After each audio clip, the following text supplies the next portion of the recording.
Assalamualaikum warahmatullahi wabarakatuh. Selamat pagi Anda semua. Jumpa lagi dengan Bapak dalam materi Akidah Akhlak. Nah, minggu lalu kita telah melaksanakan ujian kompetensi yang pertama ya melalui aplikasi Wordwall.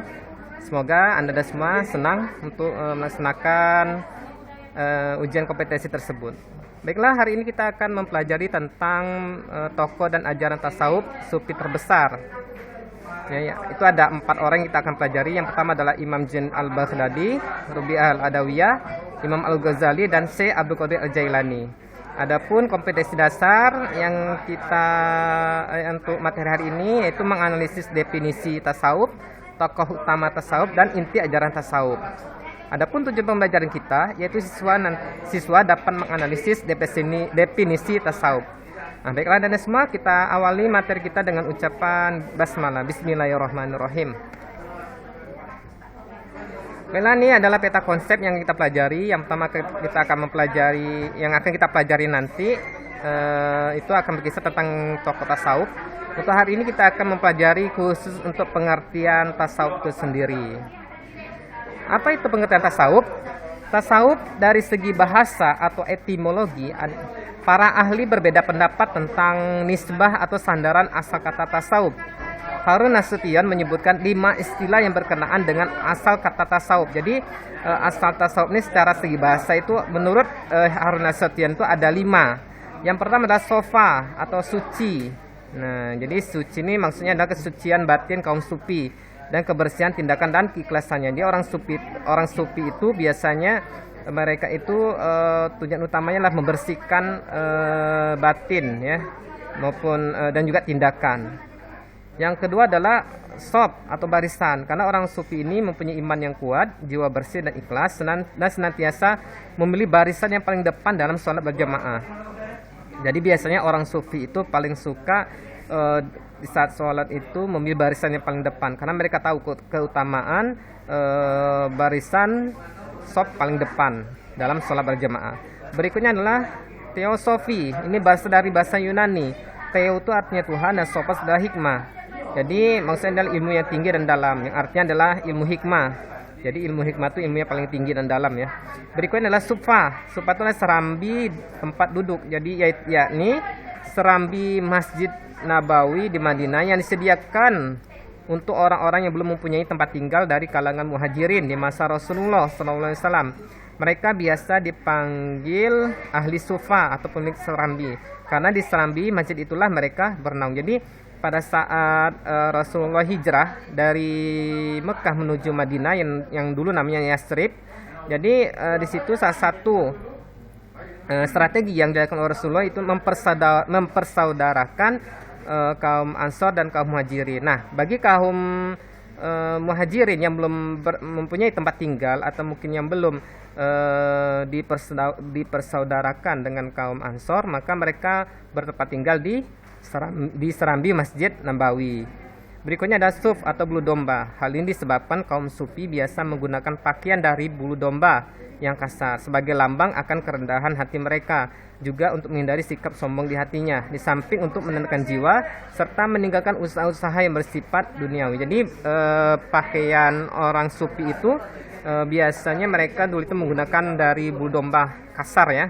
Ini sebagai bentuk bahwanya mereka itu juhud atau mungkin meninggalkan cintanya terhadap dunia.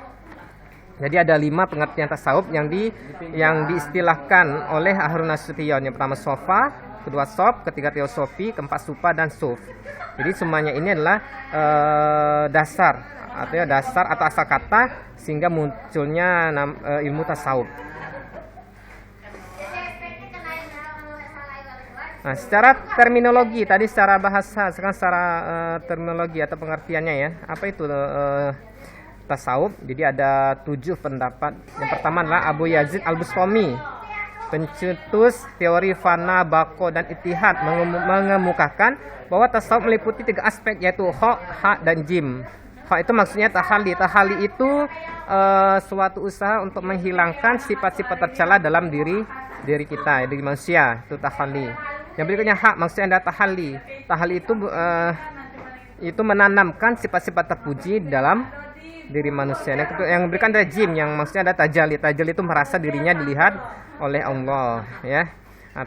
Berikutnya adalah Al-Junaid Al-Baghdadi. Ini salah satu tokoh tasawuf modern yang mendefinisikan tasawuf sebagai keberadaan bersama Allah Subhanahu wa taala tanpa adanya penghubung. Berikutnya ada Syekh Abdul Hasan Al-Shazili. Nah, ini adalah Syekh Sufi besar dari Afrika Utara. Nanti kalian akan mempelajari di kelas 3 ya, bagaimana nanti adanya Islam berkembang di Afrika Utara ya.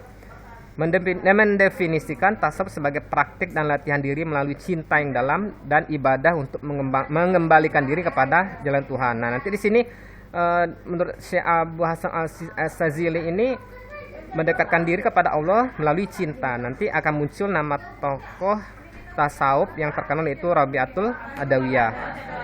Berikutnya adalah Muhammad Amin Al-Kurdi.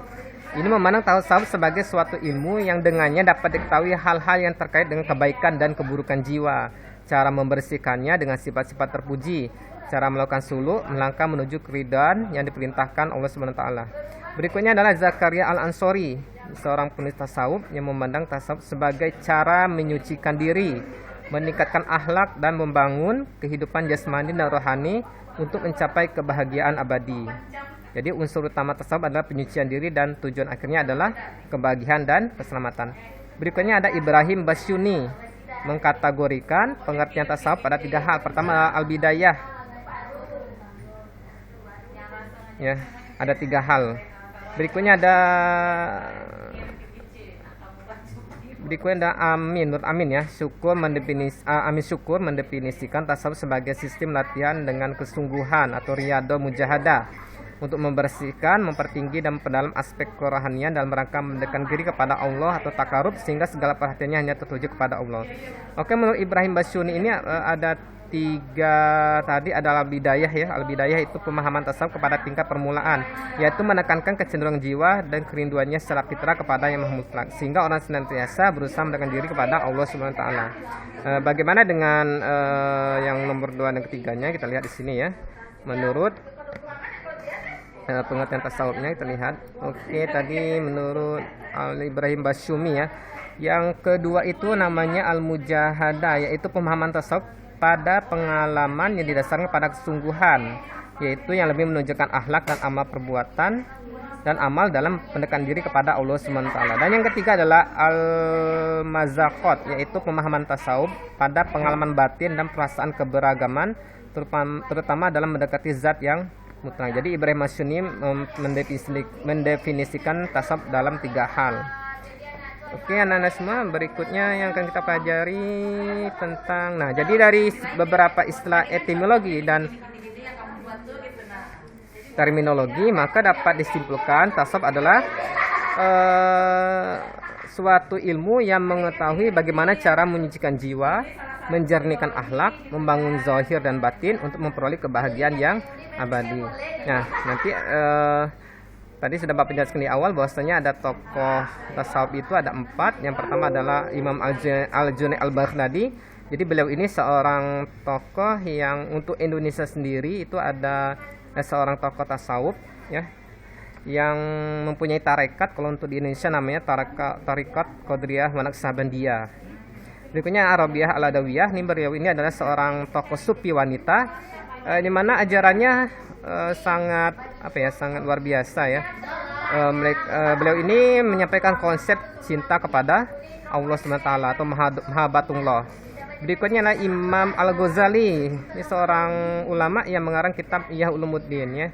Jadi Ihya Ulumuddin ini sebuah kitab yang berisi bagaimana cara menyucikan jiwa ya, bagaimana cara membersihkan hati dan sebagainya yang berkaitan dengan hati. Berikutnya adalah Syekh Abdul Qadir Al-Jilani. Beliau adalah cucu Rasulullah. Beliau ini sebagai Sultanul Aulia atau rajanya para wali. Jadi kalau kita pernah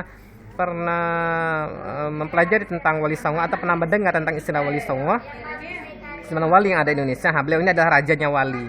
Yang bukan ini dapat Bapak sampaikan, lebih kurang Bapak minta maaf jika ada hal yang ingin ditanyakan. Kita diskusikan dalam grup yang telah Bapak sediakan. Bapak akhiri materi kita hari ini dengan ucapan alhamdulillah.